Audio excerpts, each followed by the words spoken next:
ನಮಸ್ಕಾರ. ನಾನು ಮಂಜುನಾಥ ಅಜ್ಜಂಪುರ, ಲೇಖಕ, ಅಂಕಣಕಾರ, ಸಂಪಾದಕ.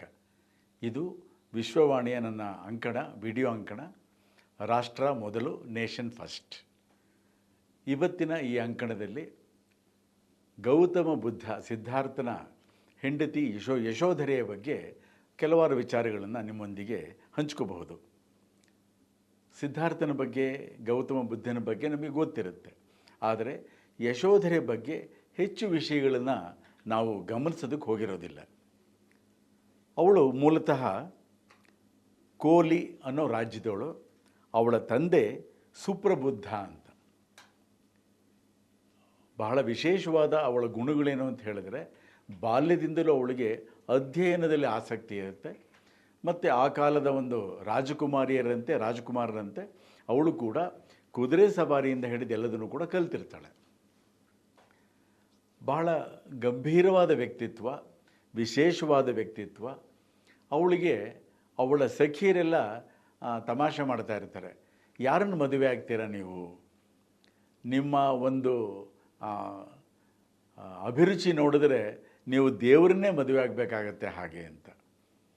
ಆದರೆ ವಿಶೇಷ ಅಂತ ಹೇಳಿದ್ರೆ ಅವಳು ದೇವರನ್ನೇ ಮದುವೆ ಆಗೋಂಥ ಒಂದು ವಿಶೇಷವಾದ ಒಂದು ಸಂದರ್ಭನೂ ಬರುತ್ತೆ.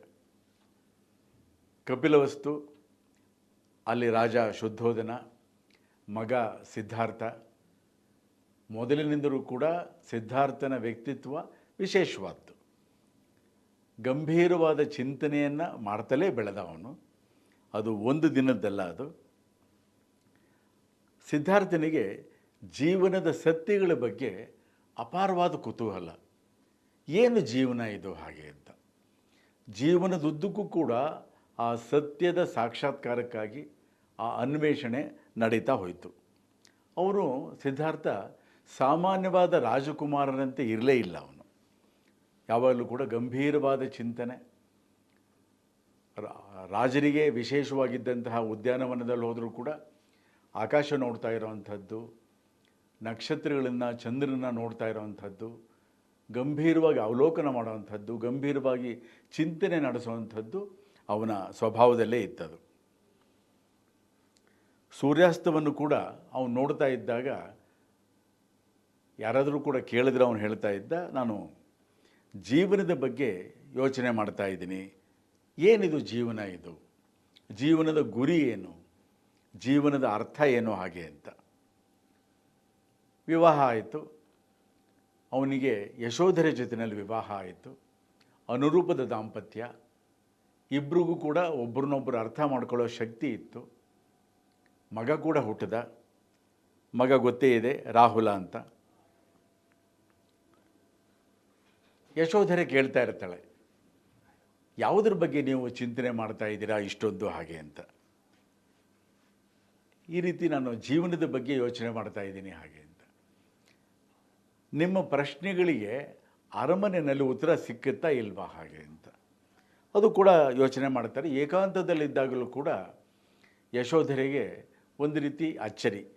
ಸಿದ್ಧಾರ್ಥ ಏಕಾಂತದಲ್ಲೂ ಕೂಡ ಯೋಚನೆ ಮಾಡ್ತಾ ಇರ್ತಾನೆ ಮತ್ತು ಆಕಾಶವನ್ನು ಗಮನಿಸ್ತಾ ಇರ್ತಾನೆ ಹಾಗೆ ಅಂತ.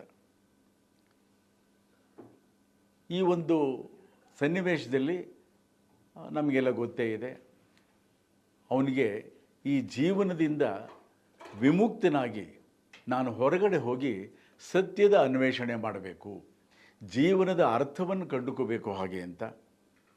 ಒಂದು ದಿನ ರಾತ್ರಿ ಹೆಂಡತಿ, ಮಗು ಮತ್ತು ರಾಜ್ಯ ಎಲ್ಲದನ್ನೂ ಬಿಟ್ಟು ಅವನು ಯುವರಾಜ. ಅವನು ತಂದೆ ಶುದ್ಧೋಧನ ಆಗಲೂ ಕೂಡ ರಾಜ್ಯ ಆಳ್ತಾ ಇರ್ತಾನೆ. ಹೋಗ್ತಾನೆ, ಒಂದು ಕುದುರೆ ಮೇಲೆ ಅವನು ಕೂತುಬಿಟ್ಟು ಹೊರಡ್ತಾನೆ ಕಪಿಲವಸ್ತುವಿಂದ ಹೊರಗಡೆ. ಯಶೋಧರೆ ನಿದ್ದೆ ಮಾಡ್ತಾ ಇರ್ತಾಳೆ. ಅದು ನಾವು ಕೇಳಿದ್ವಿ.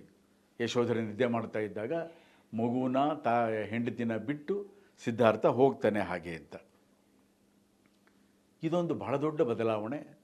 ಮಾರನೇ ದಿನ ಗೊತ್ತಾಗುತ್ತೆ ಈ ರೀತಿ ಸಿದ್ಧಾರ್ಥ ರಾಜಕುಮಾರ ಹೊರಗಡೆ ಹೋಗಿದ್ದಾನೆ ಹಾಗೆ ಅಂತ. ಆಮೇಲೆ ಗೊತ್ತಾಗುತ್ತೆ ಈ ರೀತಿ ಜೀವನದ ಅರ್ಥ ತಿಳಿಯೋದಕ್ಕೆ, ಒಂದು ರೀತಿ ಚಿಂತನೆ ನಡೆಸೋದಕ್ಕೆ, ಒಂದು ರೀತಿ ತಪಸ್ಸಿಗೆ ಹೋಗಿದ್ದಾನೆ ಹಾಗೆ ಅಂತ. ಅವತ್ತಿಂದಲೇ ಯಶೋಧರೆ ಅವಳು ಕೂಡ ಒಂದು ರೀತಿ ತಪಸ್ವಿನಿಯ ಜೀವನವನ್ನು ಮಾಡ್ತಾಳೆ. ಇದು ಬಹಳ ವಿಶೇಷ. ಇದನ್ನು ನಾವು ಗಮನಿಸಬೇಕು. ಒಂದೇ ಹೊತ್ತು ಊಟ ಮಾಡುವಂಥದ್ದು, ಸರಳವಾಗಿರುವಂಥದ್ದು ಮತ್ತು ನೆಲದ ಮೇಲೆ ಮಲಗುವಂಥದ್ದು. ರಾಜರಿಗೆ, ರಾಜಕುಮಾರರಿಗೆ, ರಾಜಕುಮಾರಿಯರಿಗೆ ಯಾವ ರೀತಿ ಸೌಲಭ್ಯಗಳಿರುತ್ತೆ ಎಂದು ಗೊತ್ತು. ಆ ಎಲ್ಲದನ್ನೂ ಕೂಡ ತ್ಯಾಗ ಮಾಡಿ ಅವಳು ತಪಸ್ವಿನಿ ಥರ ನೆಲದ ಮೇಲೆ ಮಲಗೋ ಥರ ಜೀವನ ಮಾಡ್ತಾ ಇರ್ತಾಳೆ. ಸಮಾಚಾರ ಬರ್ತಾ ಇರುತ್ತೆ, ಅನೇಕ ವರ್ಷಗಳೇ ಕಳೆಯುತ್ತೆ. ಈ ರೀತಿ ಬುದ್ಧ ಜ್ಞಾನೋದಯ ಅಂತ ಹೇಳಿದ್ರು ಕೂಡ ಅಪಾರವಾದ ಚಿಂತನೆಗಳಿಂದ ಅವನು ಜ್ಞಾನವನ್ನು ಸಂಪಾದನೆ ಮಾಡಿರ್ತಾನೆ. ಎಲ್ಲ ಕಡೆ ತುಂಬ ಖ್ಯಾತಿನೂ ಬರುತ್ತೆ. ಈ ಥರ ಬುದ್ಧ ತನ್ನ ಚಿಂತನೆಗಳಿಂದ ಜನರನ್ನು ಆಕರ್ಷಿಸ್ತಾ ಇದ್ದಾನೆ. ಮತ್ತು ವಿಶೇಷವಾಗಿ ಕ್ಷತ್ರಿಯ ರಾಜರ ಒಂದು ಬೆಂಬಲ ಕೂಡ ಇದೆ ಹಾಗೆ ಅಂತ. ಕಪಿಲವಸ್ತುಗೂ ಕೂಡ ಈ ಮಾಹಿತಿ ಎಲ್ಲ ಬರ್ತಾ ಇರುತ್ತೆ, ಕುತೂಹಲ ಇರುತ್ತೆ. ಇವಳು ಯಶೋಧರೆ ತಪಸ್ವಿನಿ ಥರನೇ ಇರ್ತಾಳೆ, ನಿರೀಕ್ಷೆನೂ ಮಾಡ್ತಾ ಇರ್ತಾಳೆ. ಬರಬಹುದಾ ಯಾವತ್ತಾದರೂ ಕೂಡ ಒಂದು ದಿನ ಏನು ಸಿದ್ಧಾರ್ಥ ಇದ್ದ, ಏನು ಗೌತಮ ಬುದ್ಧ ಆದ, ಅವನು ಬರಬಹುದಾ, ಈ ರೀತಿ ಅವಳು ಕೂಡ ನಿರೀಕ್ಷೆ ಮಾಡ್ತಾ ಇರ್ತಾಳೆ. ಒಂದು ಸಮಯ ಬರುತ್ತೆ, ಸುದ್ದಿ ಬರುತ್ತೆ, ಕಪಿಲವಸ್ತುಗೆ ಬುದ್ಧ ಬರ್ತಾನೆ ಹಾಗೆ ಅಂತ. ಬುದ್ಧನಿಗೆ ತುಂಬ ಜನ ಶಿಷ್ಯರಿರ್ತಾರೆ. ಭಿಕ್ಷುಕರ ಮತ್ತು ಭಿಕ್ಷುಣಿಯರ ಸಂಘಗಳು ಕೂಡ ಆಗಿರುತ್ತೆ. ಅದಕ್ಕೆ ಸಂಘಾರಾಮ ಅಂತಾರೆ. ಬೌದ್ಧ ವಿಹಾರಗಳು ಕೂಡ ಪ್ರಾರಂಭ ಆಗಿರುತ್ತೆ. ಅದಕ್ಕೆ ಸಮಾಜದ ಮತ್ತು ರಾಜರ, ಕ್ಷತ್ರಿಯರ ಒಂದು ದೊಡ್ಡ ಬೆಂಬಲ ಕೂಡ ಇರುತ್ತೆ. ಕಪಿಲವಸ್ತುಗೆ ಅವನು ಬರ್ತಾನೆ ಅಂತ ಹೇಳಿದಾಗ ಎಲ್ರಿಗೂ ಕೂಡ ಒಂದು ರೀತಿ ಸಂಭ್ರಮ, ಎಲ್ರಿಗೂ ಒಂದು ರೀತಿ ಕುತೂಹಲ. ಈಗ ನಮ್ಮ ರಾಜಕುಮಾರ ಸಿದ್ಧಾರ್ಥ ಹೇಗಿದ್ದಾನೆ, ಏನು ಮಾತಾಡ್ತಾನೆ ಹಾಗೆ ಅಂತ ಮಾಹಿತಿ ಬರ್ತಾ ಇರುತ್ತೆ. ಈ ರೀತಿ ಯಾವುದರ ವಿಷಯ ಮಾತಾಡ್ತಾನೆ, ಜೀವನದ ಸಾರ ಏನು, ಜೀವನದ ಗುರಿ ಏನು, ಇದರ ಬಗ್ಗೆ ಮಾತಾಡ್ತಾನೆ ಹಾಗೆ ಅಂತ ಕಪಿಲವಸ್ತು ಬರ್ತಾನೆ. ಇವಳು ಯಶೋಧರೆ ಅವನು ನೋಡೋಕ್ಕೆ ಹೋಗೋದಿಲ್ಲ. ಅವಳು ನಿರೀಕ್ಷೆ ಮಾಡ್ತಾಳೆ, ಇಲ್ಲ ಅವನೇ ಬರಲಿ, ಅರಮನೆಗೆ ಬರಲಿ ಹಾಗೆ ಅಂತ. ಅವಳು ಅರಮನೆ ಒಳಗಡೆ ಇದ್ದರೂ ಕೂಡ ತಪಸ್ವಿನಿ ಥರನೇ ಇರ್ತಾಳೆ ಅವಳು. ಬುದ್ಧ ಬರ್ತಾನೆ ಕಪಿಲವಸ್ತುಗೆ, ಅಲ್ಲಿ ಕೂಡ ಮಾತನಾಡ್ತಾನೆ. ಆಮೇಲೆ ಅರಮನೆಗೂ ಬರ್ತಾನೆ. ಈಗ ಅವನು ಹಿಂದಿನ ಸಿದ್ಧಾರ್ಥ ಆಗಿರೋದಿಲ್ಲ, ಅವನು ಗೌತಮ ಬುದ್ಧ ಆಗಿರ್ತಾನೆ. ನೇರವಾಗಿ ಬಂದು ಅವನು ಯಶೋಧರನ್ ಕೂಡ ಮಾತಾಡಿಸ್ತಾನೆ. ಇಬ್ಬರು ಕೂಡ ತುಂಬ ದುಃಖ ಪಡ್ತಾರೆ. ಆದರೆ ಆ ತಿರುವು ಬಹಳ ವಿಶೇಷವಾದ ತಿರುವು. ಅವಳು ಯಾವುದೇ ಒಂದು ಆಕ್ಷೇಪಣೆಯನ್ನು ಮಾಡೋದಿಲ್ಲ.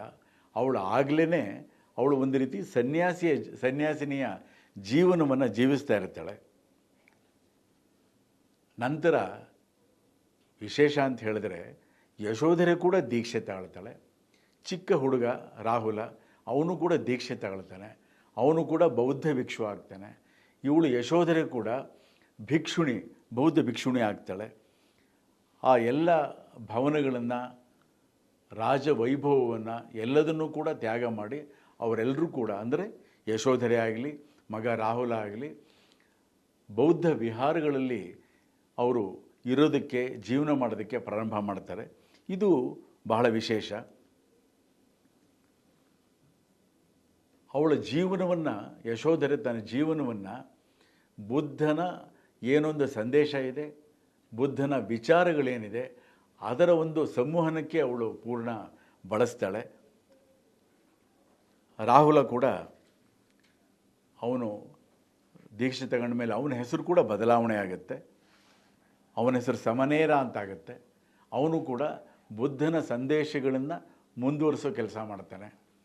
ಯಶೋಧರೆ ತನ್ನ ಉಳಿದ ಜೀವನವನ್ನು ಕೂಡ ಭಿಕ್ಷುಣಿಯಾಗಿ ಬೌದ್ಧ ವಿಹಾರಗಳಲ್ಲೇ ಇದ್ದು ಬುದ್ಧನ ಸಂದೇಶಗಳನ್ನು ಮುಂದುವರಿಸ್ತಾಳೆ. ಇದು ಬಹಳ ದೊಡ್ಡ ತ್ಯಾಗಶೀಲೆಯ, ತಪಸ್ವಿನಿಯ ಒಂದು ಕಥೆ. ಇದು ಯಶೋಧರೆಯ ಕಥೆ. ನಮಸ್ಕಾರ. ಇಂಟ್ರೆಸ್ಟಿಂಗ್ ಮತ್ತು ಇನ್ಫಾರ್ಮೇಟಿವ್ ವಿಡಿಯೋಗಳನ್ನು ಮಿಸ್ ಮಾಡ್ಕೋಬೇಡಿ. ಈಗಲೇ ಸಬ್ಸ್ಕ್ರೈಬ್ ಮಾಡಿ.